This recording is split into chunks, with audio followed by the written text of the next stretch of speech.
Hi friends, hello, welcome back to my channel Unboxing Lady. In this video we will see how to hard reset Nokia 105 Plus phone. Okay friends, let's go to the video. This is Nokia 105 Plus phone. In this we will click menu button and then choose the setting icon. Now click on it. Now press downwards. Now you can see the restore factory settings. Now click on it. Now enter the security code 12345.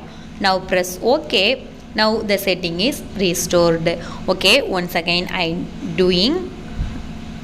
Carefully watch it. Click restore factory settings and then click 12345. Now click OK. Now the settings is restored. This is the procedure of hard reset of Nokia 105 Plus smartphone. Okay friends, let's see in another video. Until then, bye bye friends.